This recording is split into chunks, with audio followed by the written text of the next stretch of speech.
ఇవాళ మన రెసిపీ వచ్చేసేసి లడ్డు. ఇది మనం బియ్యంతోనే చేసుకోవచ్చు. ఈ లడ్డు అనేది ఎక్కువ ఇంగ్రీడియంట్స్ కూడా పట్టదు. కేవలం ఇంట్లో ఉండే వాటితోనే చాలా సింపుల్గా చాలా ఈజీగా ఈ రెసిపీ చేసేయచ్చు. అండ్ ఇప్పుడు ఇది ఎలా చేయాలో చూద్దాం. ముందుగా వచ్చేసి నేను ఇక్కడ ఒక బౌల్ బియ్యం తీసుకున్నాను. అది రేషన్ బియ్యం అయినా కావచ్చు, నార్మల్ మనం రైస్ వండుకునే బియ్యం అయినా ఏదైనా తీసుకోవచ్చు అనమాట. తీసుకొని ఒక 3-4 టైమ్స్ మనం వాటిని బాగా శుభ్రంగా వాష్ చేసుకోవాలి. తర్వాత దీన్ని నేను వాటర్ అంతా పోవటానికి ఒక వడబుట్టలో దీన్ని వడేసుకున్నాను. అంటే మనకి వాటర్ ఏమి ఉండకూడదు అనమాట చెమ్మ, అందువల్ల మనం వీటిని వడేసుకోవాలి. ఆ తర్వాత స్టవ్ మీద ఒక ప్యాన్ పెట్టి అందులో నేను కొన్ని డ్రై ఫ్రూట్స్ వేసి డ్రై రోస్ట్ చేస్తున్నాను అనమాట. ఇన్ కేస్ మనం వీటిని చిన్న చిన్న పీసెస్గా కట్ చేసుకొని నేతిలో అయినా ఫ్రై చేసుకోవచ్చు. బట్ నేను ఏంటంటే ఇవి కట్ చేయలేదు, డైరెక్ట్గా వేసేసి డ్రై రోస్ట్ చేసేసుకున్నాను. ఇవి కొంచెం ఫ్రై అయిపోయినాక వీటిని తీసేసుకొని అదే ప్యాన్లో నేను ఇందాక వడేసుకున్నాం కదా బియ్యము, ఆ బియ్యాన్ని కూడా ఇందులో వేసేసుకోవాలి. వేసేసుకొని మనం ఇప్పుడు ఈ బియ్యాన్ని చక్కగా కాసేపు ఫ్రై చేసుకోవాలి.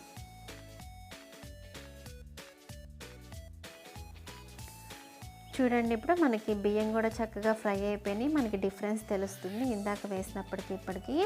అండ్ ఇది కొంచెం కలర్ మారితే సరిపోతుంది. ఇప్పుడు మనం స్టవ్ ఆఫ్ చేసేసి దీన్ని కంప్లీట్గా చల్లారనివ్వాలి. చల్లారిపోయినాక ఒక మిక్సీ జార్ తీసుకొని అందులో బియ్యాన్ని వేసేసి వాటిని మెత్తటి పౌడర్ లాగా మనం గ్రైండ్ చేసుకోవాలి. మనం గ్రైండ్ చేసుకున్న పౌడర్ అనేది సాఫ్ట్గా ఉండాలి, అప్పుడే మనకి లడ్డు అనేది బాగుంటుంది.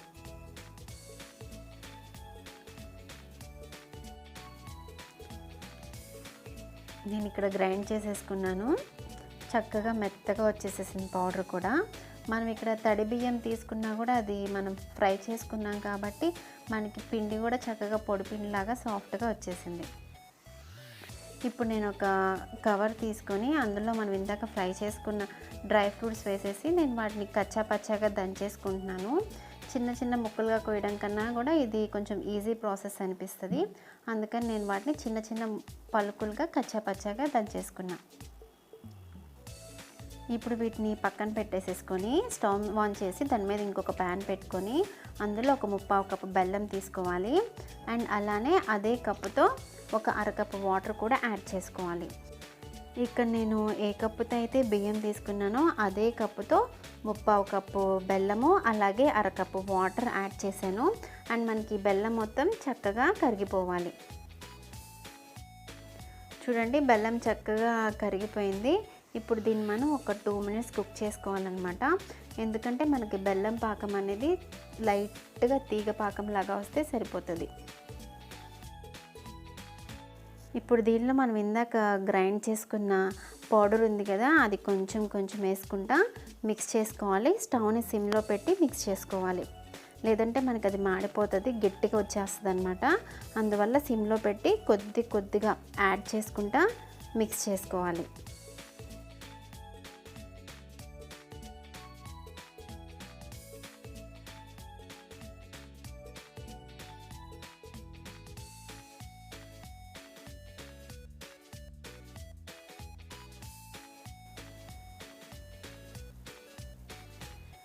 ఇలా మొత్తం మిక్స్ అయిపోయినాక ఇప్పుడు ఇది స్టవ్ ఆఫ్ చేసేసి దాని మీద కొంచెం చిటికెడు యాలకుల పొడి కూడా యాడ్ చేసుకొని మళ్ళీ ఒకసారి మొత్తం మిక్స్ చేసుకోవాలి.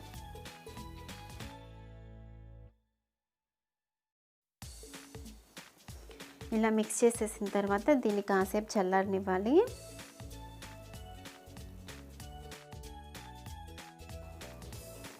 ఇలా చల్లారిపోయినాక కొంచెం గోరువెచ్చగా ఉండగానే ఒక ప్లేట్లోకి ట్రాన్స్ఫర్ చేసేసుకోవాలి.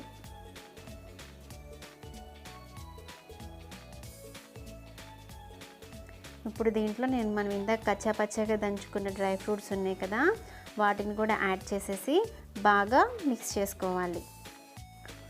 ఇప్పుడు మనకి ఇది కంప్లీట్గా చల్లారిపోయేలోపు మనకి ఇది పొడి పొడిగా బిగుసుకుపోతుంది అనమాట, ఉండ చుట్టడానికి రాదు. అందువల్ల ఏం చేయాలంటే కాసిని బాగా మరగ కాసి చల్లార్చుకున్న పాలు ఇందులో యాడ్ చేసుకోవాలి. మనం ఇందులో పాలనేవి ఒకేసారి యాడ్ చేసుకోకూడదండి. అలా యాడ్ చేస్తే ఏంటంటే మనం ఇందులో బెల్లం వేసాం కదా, దానివల్ల మనకి జారుడైపోయి ఉండ చుట్టడానికి రాకపోవచ్చు పిండి. అందువల్ల ఏం చేయాలంటే నిదానంగా 1 లేదా 2, 3 స్పూన్లు కొద్దిగా యాడ్ చేసుకుంటూ మనం పిండిని కలుపుకోవాలి. ఇలా మనకి ఉండ చేయడానికి వస్తే సరిపోతుంది. ఇక్కడ నేను చిన్న లడ్డూల్లాగా చేసుకొని కొబ్బరి పొడిలో రోల్ చేసుకున్నా. మన ఇష్టం, మనకి ఏ షేప్ అయినా చేసుకోవచ్చు. మనకు నచ్చిన షేప్లో మనం వాటిని ప్రిపేర్ చేసుకోవచ్చు. అంతే, ఎంతో సింపుల్గా మన బియ్యపిండి లడ్డు రెడీ అయిపోయింది. చూశారు కదా ఫ్రెండ్స్, కేవలం ఇంట్లో ఉండే ఇంగ్రీడియంట్స్తోనే చాలా సింపుల్గా, టేస్టీగా, అప్పటికప్పుడు ఇన్స్టెంట్గా ఈ బియ్యపిండి లడ్డూలు అనేవి మనం రెడీ చేసుకోవచ్చు. ఈ స్వీట్లో మనం ఎటువంటి నూనె కానీ నెయ్యి కానీ వేయాల్సిన అవసరం కూడా లేదు. ఈ వీడియో కనుక మీకు నచ్చినట్లయితే లైక్ చేయండి, షేర్ చేయండి. అండ్ ఫస్ట్ టైం నా ఛానల్ ఎవరైనా చూస్తుంటే కనుక తప్పకుండా సబ్స్క్రైబ్ చేయండి. అండ్ సబ్స్క్రైబ్ చేసిన తర్వాత పక్కనే ఉన్న బెల్ ఐకాన్ యాక్టివేట్ చేయండి. అలా అయితే నేను పెట్టే వీడియోస్ ఎప్పటికప్పుడు మీకు నోటిఫికేషన్స్ వస్తాయి. Thank you for watching my video. Bye.